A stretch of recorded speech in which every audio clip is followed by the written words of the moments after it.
Mtazamaji, leo imekuwa siku muhimu kwa walimu humu nchini. Hii ni baada ya mwalimu Tabichi aliyeshinda tuzo ya mwalimu bora ulimwenguni miezi michache iliyopita kutunukiwa tuzo ya Umoja wa Mataifa ya mwaka 2019, naye mwalimu Eric Ademba kutoka shule ya wasichana ya sekondari ya Asumbi kurejea humu nchini kutoka Addis Ababa, Ethiopia, baada ya kushinda tuzo ya mwalimu bora barani Afrika.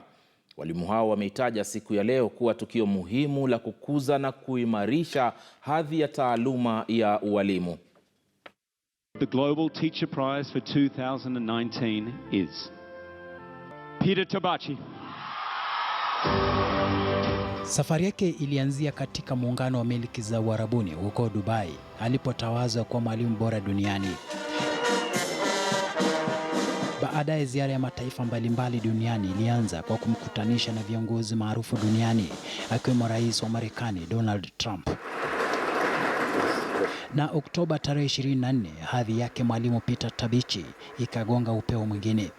Kwenye maadhimisho ya sikukuu ya Umoja wa Mataifa, mwalimu huyo mzao wa kaunti ya Kisii anayefanya kazi katika kaunti ya Nakuru akatambuliwa kwa kutunukiwa tuzo ya Umoja wa Mataifa ya mwaka 2019. If you want to change the world, do not seek to be a politician, be a teacher. That is where you can change the world. I thank you so much.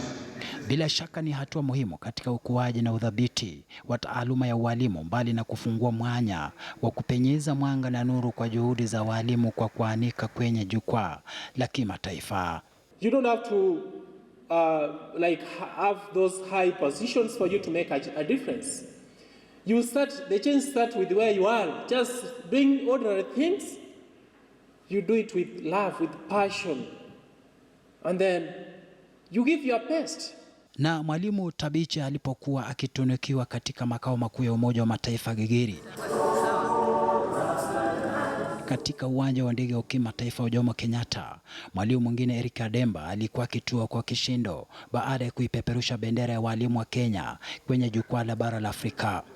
Mwalimu anayefunza hesabu na kemia katika shule ya sekondari ya wasichana ya Asumbi, kaunti ya Homa Bay, amerejea nchini baada ya kutawazwa mshindi wa tuzo ya mwalimu bora barani Afrika. I applied for this around June. I was not expecting much, but my hopes were very high that at one time I'll be also become a great teacher, because my aim has been to be a world-class teacher. Kwa kumtambua mwalimu Tabichi kwa tuzo ya Umoja wa Mataifa ya mwaka 2019 ni idhibati tosha kwamba bidii, ukakamavu na moyo wa kujitolea vinaweza vikamkweza mtu yeyote hadi jukwaa la kimataifa, pasi na kujali misingi yake, alikozaliwa, tabaka lake na hata kazi anayoifanya. Shadrack Miti, KTN News, katika makao makuu ya Umoja